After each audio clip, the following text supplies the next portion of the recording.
Buenos días, amados hermanos. Les saludamos en esta mañana, ¿verdad? Desde la ciudad hermosa de Oaxaca. Para quienes nos ven por transmisión, ¿verdad? Tenemos, gracias a Dios, algunas amistades y familiares que nos ven en vivo. Ya sé que vuelvan a reproducir la repetición, ¿no? Entonces, saludos desde Oaxaca y pues gracias a Dios que podemos estar de nuevo acá, otro domingo más. Y pues aquí ya tenemos un poquito de frío, ¿no? Y empieza a acercarse los fríos de invierno, ¿verdad? Ya empieza a ponerse sabroso el frío y se antoja estar cafeteando, ¿verdad? Tomando un chocolatito con un panecito. A ver si más adelante por ahí hay alguien que diga: hermano, yo llego temprano, unos 15 minutos, 20 minutos antes, y yo pongo el cafecito para que los hermanos lleguen y tomen su cafecito. Sería buena idea, ¿verdad? Entonces, pues hoy estamos pues concluyendo con esta serie del Antiguo Testamento, del panorama del Antiguo Testamento. Hoy concluimos, gracias a Dios. Es la clase número 30. Es la clase número 30, o sea, tenemos 30 semanas hablando acerca del panorama del Antiguo Testamento, ¿verdad? Y gracias a Dios hoy podemos concluir con el libro de Malaquías. Así que, pues vamos a orar, hermanos. Vamos a orar para entrar a esta clase. Padre, te damos gracias en esta mañana, te bendecimos, te exaltamos, te damos a ti toda la gloria, Señor, toda la honra, porque tú eres merecedor de ser enaltecido, Señor. Has sido bueno con nosotros, tu misericordia nos arropa cada mañana, es lo que dice tu palabra, Señor. Gracias por todos tus cuidados, gracias, Padre, por todo lo que has hecho en estas 30 semanas que hemos estado viendo esta serie. Seguramente, Señor, tú has hablado poderosamente en nuestras vidas y te rogamos, Señor, que en esta mañana, Señor, con esta última enseñanza, podamos de nuevo acercarnos a ti en humildad, reconociendo nuestra necesidad de ti, de tu palabra. Añade bendición, Señor, a este estudio y que podamos ser edificados por medio de tu palabra. Te lo pedimos en el nombre de Cristo Jesús. Ok, hermanos, pues vayan a sus libros en Malaquías, ¿verdad? Es un libro muy fácil de encontrar. Ese es el último libro antes de culminar con el Antiguo Testamento, el último libro entre el Antiguo y el Nuevo. Malaquías es la lección 30 entonces. Y vamos a iniciar con el contexto. Ustedes ahí en sus manuales tienen un bosquejo de este libro y voy a tratar de apegarme a ese bosquejo. Y lo primero que vamos a estar viendo es el contexto. A ver, dame la siguiente, Brita. El contexto del libro de Malaquías. Bueno, este libro fue escrito entre el 435 y el 430 antes de Cristo. Es uno de los profetas post-exilio, ¿verdad?, que predicaron o profetizaron después de que volvió la nación de Israel de la cautividad. Es un profeta post-exílico. Y los historiadores dicen que este libro se escribió en el tiempo de Nehemías, así que son contemporáneos con Nehemías. Malaquías entonces es el último mensaje profético de parte de Dios antes del cierre del Antiguo Testamento. Y este libro es un poco diferente en cuanto a la estructura de los demás libros de los profetas. Es particular la estructura de este Malaquías, porque Malaquías contiene una serie de discursos de disputa entre Dios y su pueblo. Ese es el tenor del libro. Ese es el tenor del libro. Es una disputa, discursos de disputa entre Dios y su pueblo. Es decir, Dios declara algo a Israel. Israel cuestiona esa declaración de Dios y Dios les responde. Ese es el tenor del libro. Discursos de disputa. Dios cuestiona alguna actitud del pueblo de Israel. Israel cuestiona la declaración de Dios y Dios vuelve a responder. Es un discurso entonces de disputa entre Dios y su pueblo. Y algo que es importante que veamos en el contexto es que Malaquías registra los mismos problemas que había en Esdras y Nehemías. Es decir, si recordamos un poco el contexto de la problemática del pueblo de Israel, es que había matrimonios mixtos. Se estaban generando o produciendo matrimonios mixtos. Había una negligencia en cuanto a la responsabilidad de llevar los diezmos al templo. Había una decadencia sacerdotal y todas estas circunstancias han llevado al pueblo de Israel a una decadencia espiritual. Ese sería el contexto. Ahora vamos a ver el tema. El tema dice, el pueblo de Dios está alejándose de nuevo, por lo que tendrá que visitarlos pronto, pero antes de que Él venga, enviará a su mensajero para preparar a su pueblo para el día de su venida. Ese es el tema del libro. Vamos a poder entonces ver el libro y ver estas disputas, estos discursos de disputas. Y la primera sería la siguiente. A ver la siguiente, Brenda. La primera disputa entre Dios y su pueblo es: Israel duda del amor y la fidelidad de Dios. Vayan al capítulo 1 y leeremos ahí del 1 al 5. Dice oráculo, que quiere decir profecía de la palabra del Señor a Israel por medio de Malaquías. Yo los he amado, dice el Señor. Pero ustedes dicen, ¿en qué nos has amado? ¿No era Esaú hermano de Jacob? Declara el Señor. Sin embargo, yo amé a Jacob y aborrecí a Esaú, e hice de sus montes desolación, y di su herencia a los chacales del desierto. Aunque Edom dice, hemos sido destruidos, pero volveremos y edificaremos las ruinas. El Señor de los ejércitos dice así: ellos edificarán, pero yo los destruiré. Y los llamarán territorio impío y pueblo contra quien el Señor está indignado para siempre. Sus ojos lo verán y ustedes dirán, sea engrandecido el Señor más allá de la frontera de Israel. Entonces, la primera disputa entre Israel, Dios y el pueblo de Israel es que ellos están poniendo en duda el amor y la fidelidad de Dios hacia ellos. ¿Por qué están pensando de esta manera? Bueno, como este es un profeta posexílico, se supone que han pasado por lo menos aproximadamente 100 años después de que ellos han regresado de la cautividad. Conocemos la historia, ya edificaron el altar, ya edificaron el templo, ya edificaron las murallas, ya reiniciaron con la vida religiosa de la nación de Israel. Sin embargo, Israel cuestiona el amor de Dios, no están convencidos que Dios les continúa amando.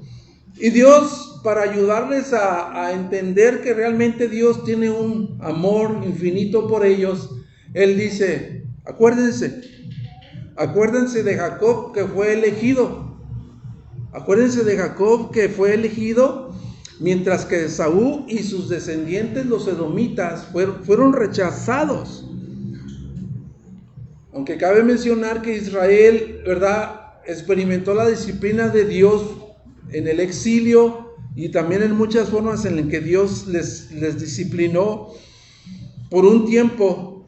En contraste con Edom, dice, en contraste con Edom, un pueblo que era conocido por su codicia y violencia, nunca prosperará, porque Dios está airado o indignado con ellos para siempre. Les ayuda a entender entonces, mire, compárate con los descendientes de Esaú.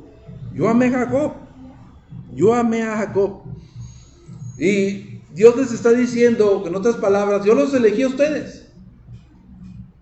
Yo los elegí a ustedes no porque ustedes hayan sido mejor que Esaú, que sus descendientes, no por eso, sino yo los elegí solamente por mi pura gracia.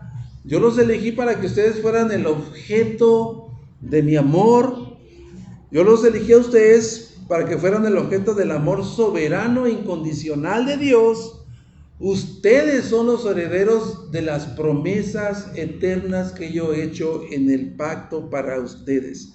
Y eso, dice Dios, eso debe de ser la causa para engrandecer mi nombre entre las naciones, versículo 5. Ese debería ser la causa para que ustedes engrandezcan mi nombre sobre todas las naciones. Pero hazte esa pregunta, ¿por qué dudaban ellos? ¿Por qué dudaban? Bueno, estaban viviendo tiempos sombríos, muy difíciles, estaban en sequía, tenían problemas económicos, ¿verdad? Estaban viviendo violencia, estaban viviendo muchos problemas. Aún continúan siendo como esclavos, pero ya no de los babilónicos, sino de los persas que habían conquistado a los babilónicos. Estaban viviendo de esa manera y estaban disolucionados con Dios, y las promesas de Dios, eran escépticos a las promesas de Dios. Y ellos estaban preguntando, ¿en qué nos has amado? Era la primera disputa, ¿no? Mira cómo estamos. ¿En qué nos has amado? Mira cómo estamos. Ellos estaban dudando de todas las bendiciones y las promesas que los profetas habían dado a conocer a Israel, ¿verdad? Ahí sí estaban dudando. Entonces, si lo aplicamos a nosotros, muchas veces nosotros tomamos esa postura, ¿no? Cuando enfrentamos un panorama sombrío como el de ellos y cuestionamos el amor de Dios, cuestionamos las promesas de Dios, somos muy parecidos a ellos. Dios les dijo, yo los escogí a ustedes, no porque ustedes hayan sido mejores que Edom, no, olvídense de eso. Yo los escogí a ustedes porque ustedes son el objeto de mi amor, de mi elección. Ustedes son el objeto de mis promesas soberanas, incondicionales. Ustedes son mis herederos. Por esa razón los he escogido, por pura gracia nada más. Esa era la primera disputa. ¿En qué nos has amado? La segunda disputa, pasamos al siguiente, Brenda, por favor.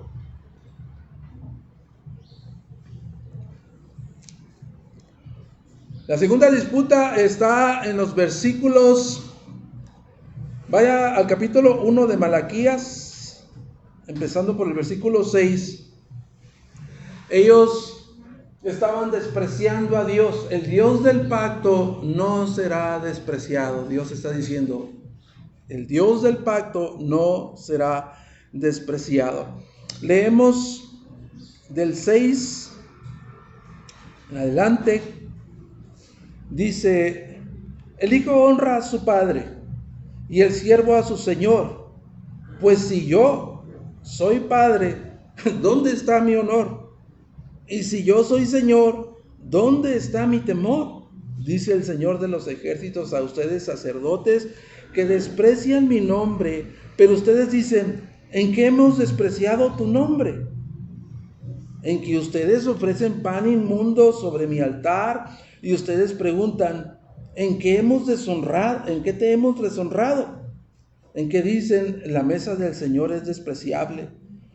Y cuando presentan un animal ciego para el sacrificio, ¿no es eso malo? Y cuando presentan el cojo y el enfermo, ¿no es eso malo? Fíjate esta declaración que hace Malaquías de parte de Dios. ¿Por qué no se lo ofreces a tu gobernador? ¿Se agradará de ti o te recibirá con benignidad? Dice el Señor de los ejércitos. Ahora pues, ¿no pedirán ustedes el favor de Dios para que se apiade de nosotros con tal ofrenda de su parte? ¿Lo recibirá Él con benignidad? Dice el Señor de los ejércitos. Y fíjate esta declaración. Oh, dice Dios, si hubiera entre ustedes quien cerrara las puertas para que no encendieran mi altar en vano. No me complazco de ustedes, dice el Señor de los ejércitos, ni de su mano aceptaré ofrenda, porque desde la salida del sol hasta su puesta, mi nombre será grande entre las naciones, y en todo lugar se ofrecerá incienso a mi nombre, y ofrenda pura de cereal, porque grande será mi nombre entre las naciones, dice el Señor de los ejércitos. Pero ustedes lo profanan cuando dicen, la mesa del Señor es inmunda, y su fruto, su alimento despreciable. También dicen, ay, qué fastidio, y con indiferencia lo desprecian, dice el Señor de los ejércitos, y traen lo robado, o cojo, enfermo, así traen la ofrenda. ¿Aceptaré eso de su mano?, dice el Señor. Maldito sea el engañador que tiene un macho en su rebaño y lo promete, pero sacrifica un animal dañado al Señor. Porque yo, fíjate bien aquí dice, porque yo soy el gran rey, dice el Señor de los ejércitos. Mi nombre es temido entre las naciones. Son unas declaraciones devastadoras, ¿no? Son unas declaraciones que te pone el cuero de gallina, ¿no? De cómo Dios, ¿verdad?, está hablando, cómo Dios está expresando acerca de cuál es la conducta del pueblo de Israel. ¿A dónde han llegado? Y lo primero que Él les dice, yo no voy a ser burlado. El Dios del pacto no va a ser despreciado. Y les dice, por medio de Malaquías, si los padres, dice, si los padres y los amos terrenales son honrados, cuanto más honor merece Dios, cuanto más honor merece Dios. ¿Qué estaba pasando ahí? Bueno, la actitud de los sacerdotes, ¿no? La actitud de los representantes de Dios en el templo. Recibían toda clase de ofrendas de animales enfermos, cojos, de animales que no eran aceptables ceremonialmente. Dios estaba diciendo en la ley que Él quería sacrificios con animales que fueran perfectos. Sin embargo, los sacerdotes estaban aceptando esas ofrendas y el pueblo era el cómplice de ellos porque ellos lo llevaban. ¿Qué es lo que estaba pasando? Ellos estaban menospreciando la mesa del Señor, el altar de Dios, todas aquellas cosas que habían sido consagradas para ser sagradas al Señor, estaban siendo contaminadas. ¿Y por qué lo estaban haciendo de esta manera? Bueno, la respuesta más lógica es que ellos estaban despreciando a Dios. Ellos estaban despreciando a Dios y tenían en muy poco valoraban la relación que ellos tenían con Dios como el Dios como el pueblo del pacto. La tenían en muy poco estima esa relación y ofrecían lo contaminado a Dios. Y Dios de nuevo lanza, ¿verdad?, esta expresión que dice, ¿por qué no se lo ofreces a tu gobernador? ¿Por qué no vas con tu gobernador y le ofreces esta ofrenda? Se agradará y la recibirá con gratitud. ¿Se agradará tu gobernador? Detengamos un momento ahí. ¿Qué tal si tú estás celebrando tu cumpleaños? ¿Verdad? Estás en tu casa y tienes a tus invitados y estás celebrando tu gran cumpleaños. Y de repente llega alguien de los invitados y te trae un regalo todo descompuesto, todo sucio, con un moño ahí todo desarreglado. ¿Qué pensarías? ¿Qué es lo que viene adentro? Si lo que está afuera está bien desarreglado, ¿qué será lo que trae por dentro, no? ¿Lo recibirías? No, yo estoy seguro que a lo mejor no lo recibiríamos por respeto, pero Dios está diciendo, ¿por qué no le ofreces ese animal cojo, enfermo, ese animal, ¿verdad?, que está ciego? ¿Por qué no se lo das a tu gobernador? ¿Se va a agradar de ti? Por supuesto que no se va a agradar, es lo que él estaba diciéndole, ¿no? Entonces, si los padres y los amos terrenales reciben honra, cuanto más Dios debe recibir honra de parte de su pueblo. Y Dios ya estaba cansado, ¿no? Y fíjate cómo dice el versículo 10 del capítulo 1. Él dice, si hubiera alguien que cerrara las puertas para que ya no vengan a contaminar mi altar. O sea, Dios está diciendo, si vas a traer cosas así, mejor ni las traigas, mejor no traigas esas ofrendas patéticas que me estás ofreciendo. Prefiero mejor cerrar el templo y que nadie venga a darme ofrendas. De nuevo, estas son declaraciones devastadoras, hermanos. Estas son declaraciones muy fuertes. Y a lo mejor, antes de que lapidemos a esos impíos que aparecen en Malaquías, nosotros podemos ponernos en sus zapatos. Porque hay ocasiones en que nosotros también obramos de esta manera. Como dejar a Dios a segundo plano, ¿no? Como cuando dejamos a Dios en segundo plano y le damos más importancia a otras cosas. Creo que también somos algo parecido. No estamos trayendo animales cojos, no estamos trayendo animales enfermos, ciegos, pero sí estamos como dejando, ¿verdad? Una relación que es prioritaria ante Dios, como pasándola a segundo grado, ¿verdad? Creo que a lo mejor por ahí está la aplicación. Y pasemos entonces a ver que esta condición del pueblo de Israel, de que no solamente estaban despreciando la relación que tenían con Dios como el pueblo del pacto, sino que sus deberes de devoción, de adoración a Dios, simplemente lo estaban haciendo como un mero formalismo, ¿no? Algo formal nada más, formalismo, una monotonía religiosa vacía, no había nada ahí, estaba vacío lo que estaban haciendo. Por eso Dios dice, mejor cierren las puertas. Y Dios les dice, yo soy el gran rey. Él les dice en el último versículo del capítulo 1, yo soy el gran rey, que mi nombre es temido sobre todas las naciones. Imagínate, ellos perdieron de vista quién era Dios. El gran rey sobre todas las naciones. Y lo estaban menospreciando, ¿verdad? Y Dios dice, yo soy ese gran rey. Recuerden quién soy yo y quiénes son ustedes. Ok, la tercera disputa entre Dios y su pueblo. El pueblo de Dios ha quebrantado los pactos. Vamos a ir al capítulo 2, del versículo 10 en adelante. Leemos capítulo 2, del 10 en adelante. Dice, ¿no tenemos todos un mismo Padre? ¿No nos ha creado un mismo Dios? ¿Por qué nos portamos deslealmente unos con otros, profanando el pacto de nuestros padres? Deslealmente han obrado Judá, una abominación se ha cometido en Israel y en Jerusalén, porque Judá ha profanado el santuario del Señor que él ama y se ha casado con la hija de un Dios extraño.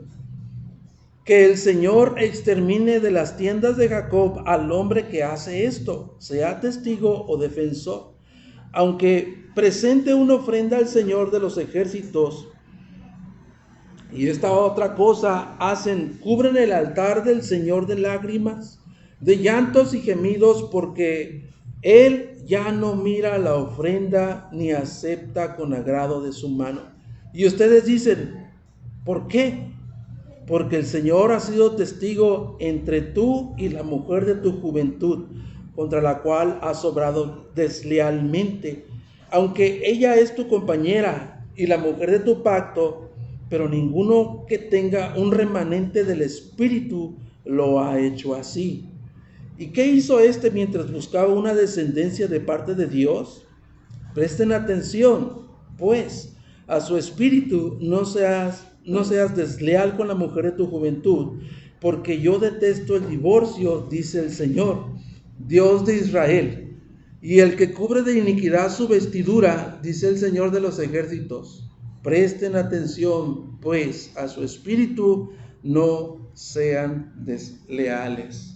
El pueblo de Dios estaba entonces menospreciando a Dios, al Dios del pacto, estaba menospreciando sus pactos. ¿De qué manera estaban menospreciando al Dios de pactos? Bueno, había infidelidad conyugal, había matrimonios mixtos, que los judíos estaban despreciando a sus mujeres judías, estaban dándoles cartas de repudio sin ninguna razón legítima, y se estaban uniendo en matrimonios mixtos con mujeres paganas, ¿verdad? Y que los llevaban a adorar a sus dioses falsos. Era una combinación explosiva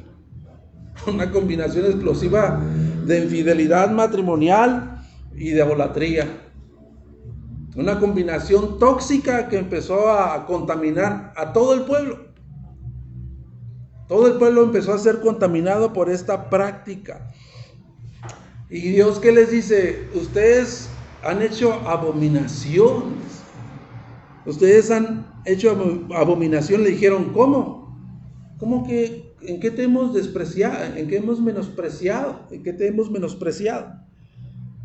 Bueno, Dios les dice, menospreciando el matrimonio como un pacto que yo instituí. Y han llevado al pueblo a estas prácticas destructivas. Profanan el santuario de Dios al presentar sus sacrificios desleales. Lo están contaminando.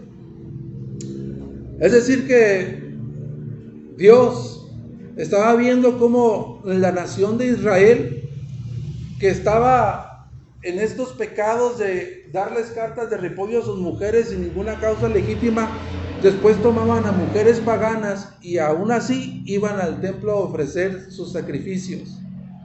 Dios está diciendo, están contaminando mi santuario. Están contaminando mi santuario. Esa era la postura de Dios. Están siendo desleales a mi pacto. ¿Y cuál era el propósito por el cual Dios había creado el matrimonio? ¿Cuál era el propósito por el cual Dios le había dicho, mira, ese matrimonio que tú has celebrado con tu esposa es la mujer de tu pacto? Y el propósito de esa unión es que de ahí yo rescate, o de allí yo levante una descendencia justa y santa que me sirva a mí.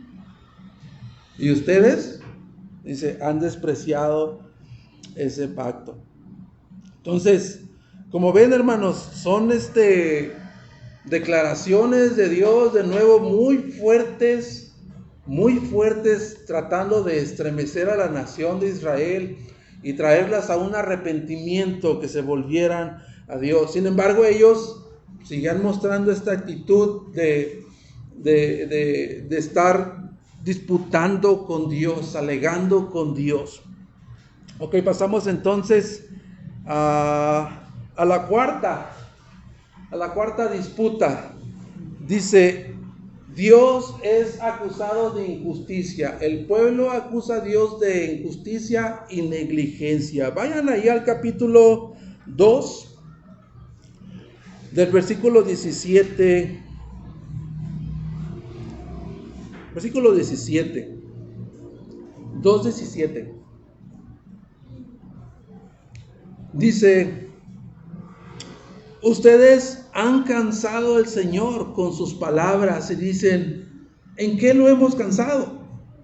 Cuando dicen, todo el que hace mal es bueno a los ojos del Señor, y en ellos Él se complace. ¿O dónde está el Dios de justicia? ¿Dónde está el Dios de justicia? Dios de nuevo, en este tenor de lanzar una declaración, el pueblo, ¿verdad? cuestiona la declaración de Dios, Dios está de nuevo respondiendo por medio del profeta. Dios está respondiendo de nuevo por medio del profeta. Y lo que hace Dios aquí es, primero, dos cosas. Hace dos cosas Él aquí. Él refuta dos cosas que Israel está diciendo en contra de Dios. Lo primero que Dios hace es refutar esa declaración que ellos dicen. Dios no hace ninguna distinción entre el bien y el mal. Dios no hace ninguna diferencia entre el bien y el mal. Eso es lo primero que Él dice. Dios les dice, mira, sí, hay alguien, estoy trabajando, ¿verdad? Estoy planeando. Es más, dice, viene mi mensajero en camino. Esa es su respuesta en el 3:1. Esa es la respuesta de Dios. Yo envío a mi mensajero y él preparará el camino delante de mí y vendrá de repente a su templo el Señor, a quien ustedes buscan, el mensajero del pacto, en quien ustedes se complacen. Ya viene, dice el Señor de los ejércitos. Pero ¿quién pondrá? Pero aquí está la declaración de Dios en forma de pregunta. Dice, pero ¿quién podrá soportar el día de su venida? ¿Y quién podrá permanecer en pie cuando Él aparezca? Porque Él es como fuego de fundidor y como jabón de lavanderos. Y Él se sentará como un fundidor y purificador de plata, y purificará a los hijos de Leví y los acrisolará como a oro y como a plata, y serán los que se presenten ofrendas en justicia al Señor. Entonces será grata al Señor la ofrenda de Judá y de Jerusalén, como en los días de antaño y como en los años pasados. Mas cercaré a ustedes para el juicio. Bueno, hasta ahí le dejamos. Esta es la respuesta de Dios acerca de que Dios no hace diferencia entre el bien y el mal. Dios dice, va un mensajero en camino. Espérense tantito. Mi respuesta a esa declaración va en camino. Va mi mensajero en camino. Y eso es interesante, ¿no? Es interesante porque yo estoy seguro que tú ya identificaste quién es este mensajero, ¿verdad? ¿Ya lo identificaste? Esa voz que clama en el desierto, ¿ya lo identificaron? Es Juan el Bautista, ¿verdad? Es Juan el Bautista. Dios dice, espérense tantito, ahí va mi mensajero, va en camino, va a llegar ahí. ¿Cuál fue el propósito de Juan el Bautista? El propósito de Juan el Bautista, ¿verdad? Es que preparara el camino del Señor, ¿verdad? Así dice Mateo. ¿Por qué no vas a Mateo capítulo 3? Para que veamos ese propósito de Mateo. Mateo capítulo de Juan el Bautista. Juan 3 del 1 al 6. Dice, en aquellos días llegó Juan el Bautista, predicando en el desierto de Judea, diciendo, arrepiéntanse, porque el reino de los cielos se ha acercado. Porque este Juan es aquel, ahí está, es aquel a quien se refirió el profeta Isaías. También Isaías hizo referencia en su profecía acerca de Juan el Bautista, cuando dijo, voz del que clama en el desierto, preparen el camino del Señor, hagan derechas sus sendas. Y él, Juan, tenía un vestido de pelo de camello y un cinto de cuero a la cintura, y su comida era de langostas y miel silvestre. Entonces Jerusalén, toda Judea y toda la región alrededor del Jordán acudían a él, y confesando sus pecados eran bautizados por Juan en el río Jordán. Ese era el propósito del mensajero. La respuesta de Dios acerca de que Él no hace distinción entre el bien y el mal. Mi mensajero va en camino. Y eso es lo que hacía un mensajero en el mundo antiguo, ¿no? Los mensajeros en el mundo antiguo enviados por la realeza era lo que hacían. Ir antes de la visita del rey a una ciudad Ir para preparar al pueblo antes de la visita y quitar todos los impedimentos para la visita de ese rey. Es lo que venía a hacer Juan el Bautista. Su propósito, exhortar entonces al pueblo a arrepentimiento y preparar el camino del Señor. ¿Qué iba a hacer? ¿Qué iba a hacer para la llegada personal del mensajero del pacto, Dios en persona? ¿Qué iba a hacer? Bueno, respondiéndoles de nuevo a esa pregunta, a la segunda que ellos hacen, esa declaración que hace Dios. La primera fue: Dios no hace distinción entre bien y el mal. La segunda que Dios está refutando ahí la segunda declaración es: ¿dónde está el Dios de justicia? ¿Dónde está el Dios de justicia?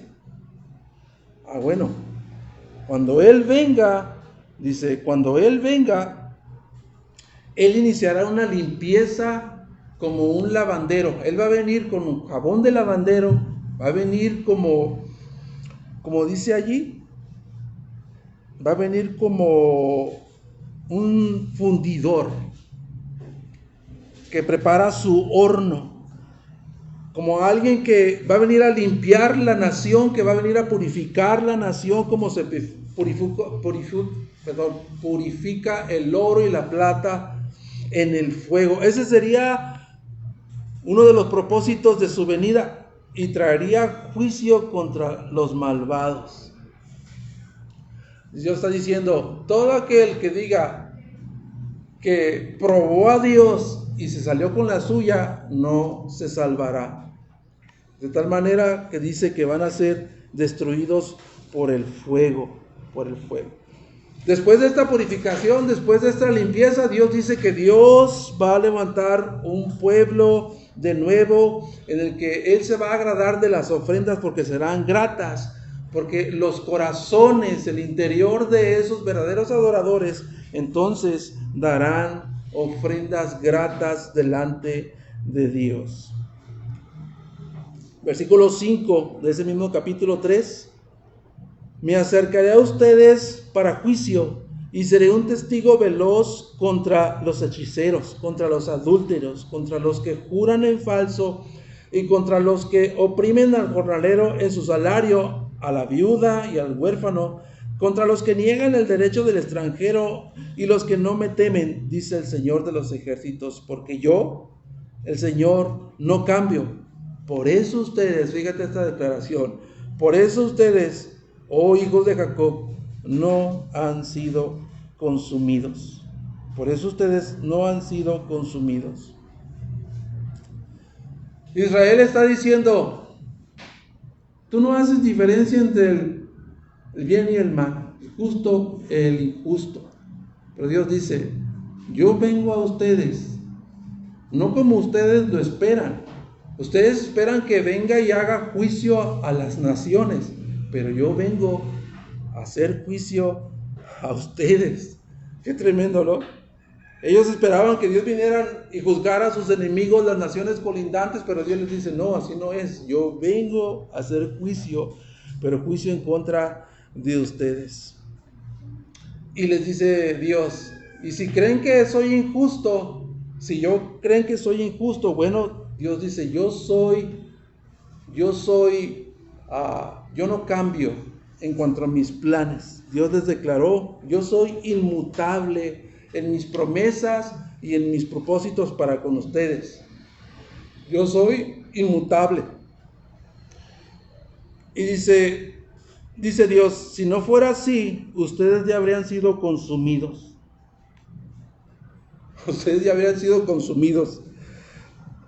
Dios está diciendo: mira, por tu propia rebelión, si tú dices que yo soy injusto, en tu propia rebelión, tú ya hubieras sido consumido igual que Edom, porque eres igual que él. Pero yo soy inmutable en cuanto a mis promesas y mis propósitos para el pueblo del pacto que yo elegí para hacerlos acreedores de mis promesas eternas, para que fueran el objeto de mi amor incondicional y soberano. Simplemente por eso ustedes están vivos todavía. Si no fuera por eso, ya estuvieran 3 metros bajo tierra. Haz de cuenta que eso es lo que les estaba diciendo Dios. Pasemos a la quinta a la quinta disputa. El Dios del pacto no será robado. Y leemos del 7 al 12. Dice, del capítulo 3, 7 al 12, dice: desde los días de sus padres se han apartado de mis estatutos y no los han guardado. Vuelvan a mí, y yo volveré a ustedes, dice el Señor de los ejércitos. Pero dicen: ¿cómo hemos de volver? ¿Cómo hemos de volver? ¿Robará el hombre a Dios? Pues ustedes me han robado, ustedes me están robando. Pero dice: ¿en qué te hemos robado? En los diezmos y en las ofrendas. Con maldición están malditos, porque ustedes, la nación entera, me están robando. Traigan todo el diezmo al alfolí para que haya alimento en mi casa, y pónganme ahora a prueba en esto. Es sorprendente esa declaración de Dios. Es algo que salió del ordinario. Pónganme ahora a prueba en esto, dice el Señor de los ejércitos, si no les abro las ventanas de los cielos y derramo para ustedes bendición hasta que sobreabunde. Por ustedes reprenderé al devorador, para que no les destruya los frutos del suelo, ni su vid en el campo sea estéril, dice el Señor de los ejércitos.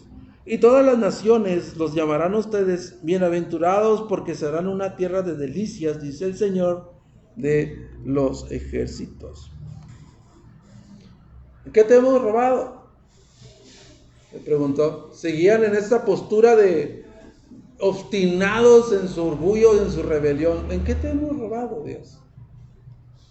Estaba tremenda la situación, porque no solamente estaban ofreciendo ofrendas defectuosas, sino también estaban reteniendo el diezmo.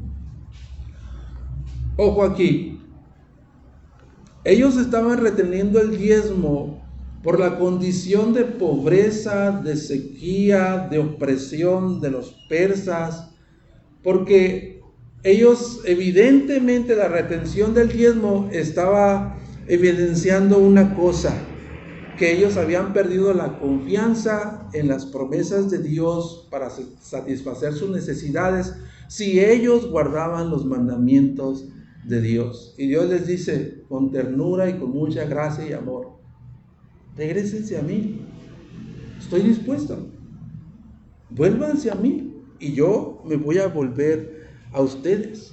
Y eso es lo que dice Isaías 59:2, ¿no? Eso es lo que dice Isaías 59:2. Vea a Isaías 59:2. Desde el 1 dice: la mano del Señor no se ha cortado para salvar, ni su oído se ha endurecido para oír. Pero las iniquidades de ustedes han hecho separación entre ustedes y su Dios, y los pecados le han hecho esconder su rostro para no escucharlos. Entonces, era el pecado de ellos por la razón por la cual Dios había escondido su rostro. Sin embargo, Dios dice: son bienvenidos, vuélvanse a mí y yo me voy a volver a ustedes. Vuélvanse en arrepentimiento a mí. Y todavía ellos preguntan ahí, ¿no? ¿Cómo nos vamos a volver? ¿Cómo nos vamos a volver? Esta pregunta casi es infantil, ¿no? Porque ellos conocían absolutamente todo lo que decían los profetas y la ley de Dios. Y Dios les dice: ¿robará el hombre a Dios? Te voy a decir cómo se tienen que volver. ¿Robará el hombre a Dios? Pues ustedes, dice, toda la nación me han robado, me están robando. ¿En qué te hemos robado? Otra vez, ¿en qué te hemos robado? En retener los diezmos y las ofrendas. Y no quiero hablar de ese tema, pero los diezmos y las ofrendas estaban estipulados en la ley de Moisés, ¿verdad? Ellos tenían que ir cada año, anualmente, a darle a Dios el 10%, fíjate, tiene que nada más anualmente darle a Dios el 10% de sus productos agrícolas, como una señal que el Dios del pacto era dueño de la tierra de Canaán, donde Dios los había introducido. Dios les dice: traigan los diezmos al alfolí. Era un lugar en el templo en el que estaba exclusivamente apartado, donde se estaban almacenando todas esas ofrendas para sostener a los sacerdotes, los levitas y los pobres de la nación. Ellos lo estaban reteniendo. Entonces, ¿qué es lo que estaba pasando en el templo? ¿Qué creen que estaba pasando en el templo? Pues estaba muy descuidado, no había ofrendas. ¿Cómo la han estado pasando los sacerdotes y los levitas? Los pobres de la nación, no había cómo sustentarse. Por eso ellos estaban practicando todas estas cosas de recibir animales ciegos, cojos, enfermos, porque ellos estaban reteniendo el verdadero diezmo, ¿no?, que le pertenecía a Dios. Entonces, Dios les dijo: pónganme a prueba. Eso fue lo que les dijo Dios. Dios les dijo: pónganme a prueba y verán, si no abro las ventanas de los cielos y derramo bendición hasta que sobreabunde sobre ustedes, y voy a reprender al devorador, voy a poner a salvo sus cosechas. Y esta declaración se sale del ordinario, ¿no? Como Dios, que es santo, perfectamente justo, cómo Dios se sale del ordinario con esta declaración. Y se supone que Dios es el que tiene que probar al hombre, no el hombre a Dios, ¿verdad? Se supone que Dios tiene que probar al hombre, pero aquí Dios se pone del otro lado, ¿no? Y dice: pruébame y verás si no derramo bendición sobre ti hasta que sobreabunda. O sea, Dios le estaba diciendo: los estoy llamando, los estoy desafiando a que pongan a prueba mi fidelidad a mis promesas. Siempre y cuando ustedes obedezcan a mis mandamientos, pruébenme esa fidelidad. Si ustedes son obedientes y fieles a mis mandamientos, yo voy a responder. Yo les quiero hacer prósperos, ¿verdad? Y es lo que dicen Números, ¿verdad? Que Dios no es hijo de hombre para que mienta. Dios, es imposible que Dios mienta. Dios cumple sus promesas. Abriré las ventanas de los cielos y derramaré bendición hasta que sobreabunda, y voy a reprender al devorador. Simplemente lo que estaba diciendo Dios ahí en este pasaje es decirles: voy a mandarle las lluvias en su tiempo. Voy a mandar las lluvias en el tiempo adecuado para que sus cosechas no se pierdan. Voy a multiplicar los frutos de sus cosechas y voy a reprender al devorador. O sea, estas plagas que venían y destruían los cultivos, eso es lo que decía Dios: los voy a ahuyentar. Porque en Deuteronomio 28, las plagas representan la maldición de Dios a la obediencia, en Deuteronomio 28. Pero Dios está prometiendo: si ustedes regresan en fidelidad a cumplir mis mandamientos, yo voy a responder. Y es necesario detenernos aquí en este pasaje. ¿Por qué? Porque es uno de los pasajes que se ha sacado fuera de contexto para inventar un pretexto. Sobre todo aquellos movimientos religiosos, ¿no?, que hablan acerca de pedir y traer ofrendas. Pedir y traer ofrendas. ¿Qué es lo que se hace? Se pide ofrenda. Se pide una cantidad económica, ¿verdad? Y dice: si tú haces esto, Dios va a derramar bendición sobre ti hasta que sobreabunda. O si una persona está en pobreza, si una persona está pasando dificultades económicas, ¿qué es lo que hacen? Tomando este pasaje fuera de contexto, empiezan a hacer declaraciones positivas. Voy a reprender al devorador. Lo sacan fuera de contexto y se lo aplican al enemigo, a Satanás, diciendo: vamos a reprender, vamos a confesar, vamos a declarar Vamos a reprender el espíritu de pobreza. ¿Cuántos han oído eso? Ese es uno de los textos que se saca fuera de contexto para hacer esas prácticas. Y la sexta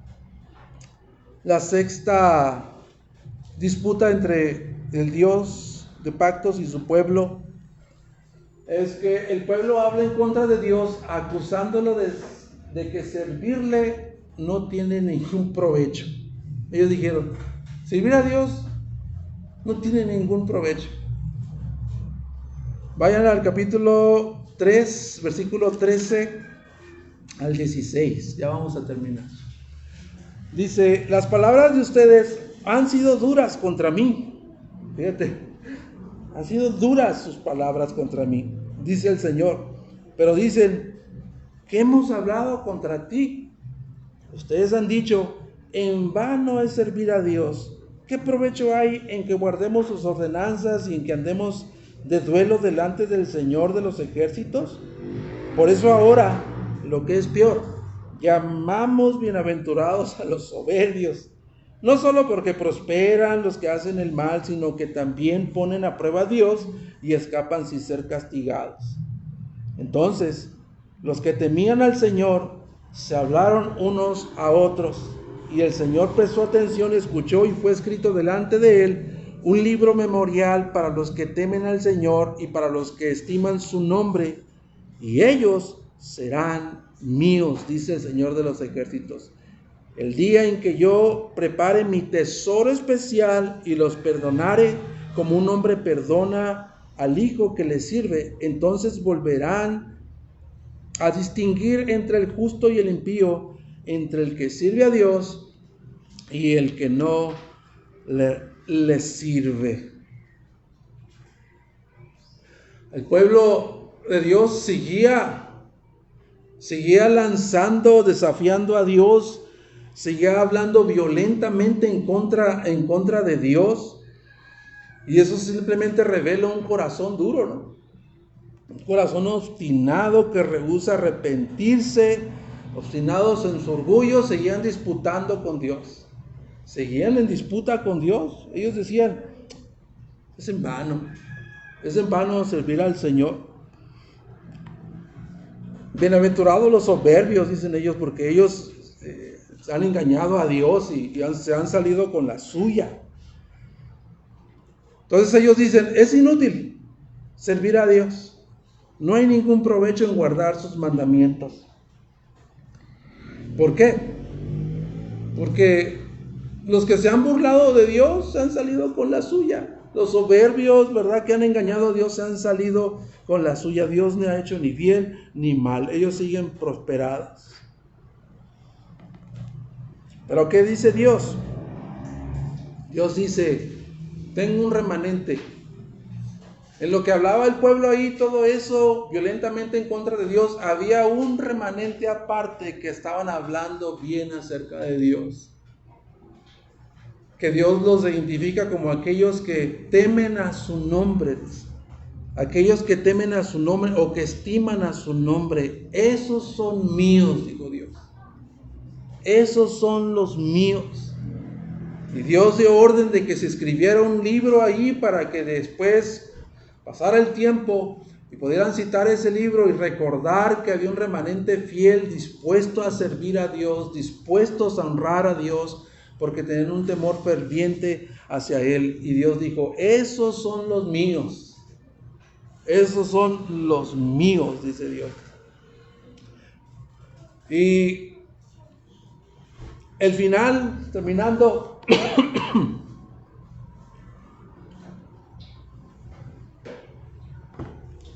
este ya no es una disputa, este es ya prácticamente el cierre o el resumen. Esto es del 1 al 6, del capítulo 4, del 1 al 6, es la forma en que se resume el Antiguo Testamento, la ley y los profetas. Ahí se le da fin al Antiguo Testamento. Este ya no es una disputa entre Dios y su pueblo. Dios está diciendo, esta es la última palabra profética que yo tengo para el pueblo de Israel. Del 1 al 6 dice: porque viene el día ardiente como un horno, y todos los soberbios y todos los que hacen mal serán como paja, y el día que va a venir les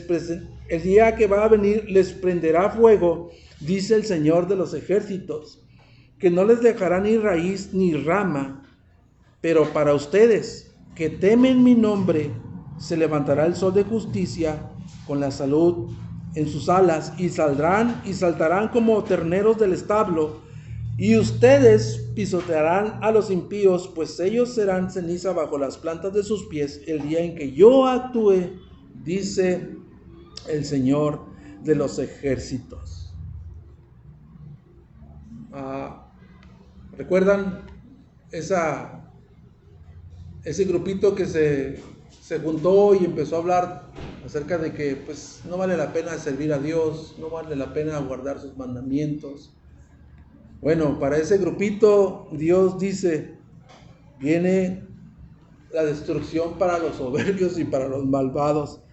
¿Cómo será? Bueno, es como los árboles, dice, van a ser quemados desde sus hojas hasta sus raíces. No va a quedar absolutamente nada, van a ser consumidos en fuego. Porque nadie puede poner a Dios a prueba, nadie puede burlarse de Dios y salirse con la suya. Dios hará juicio. Pero para los justos, dice, para los que temen a mi nombre, para ellos vendrá el sol de justicia, dice, nacerá la salvación. ¿Qué diferencia, no? ¿Qué contraste, no? Para los impíos y los soberbios que hagan en contra de Dios, destrucción en el día del Señor. Pero a los que cumplen sus mandamientos y le temen al Señor y estiman su nombre, que esos son los suyos, para ellos, para este remanente fiel, el día del Señor no es una amenaza para ellos. El día del Señor es una motivación de gozo, ya no de amenaza, sino de gozo. Esa es su actitud, porque vendrá Dios mismo a ser reivindicado. Ahora sí, estos versículos no son los últimos que cierran la ley y los profetas, el Antiguo Testamento, del 4 al 6. Dice: acuérdate de la ley de mi siervo Moisés, de los estatutos y las ordenanzas que yo le di en Horeb para todo Israel. Yo les envío al profeta Elías antes que venga el día del Señor, día grande y temible. Él hará volver el corazón de los padres hacia los hijos, el corazón de los hijos hacia los padres, no sea que yo venga y hiera la tierra con maldición. ¿Qué hará este mensajero del pacto, este nuevo Elías, que es mayor que Elías y que Moisés? Dice que él hará la restauración de entre todas las familias del pacto, del pueblo de Dios.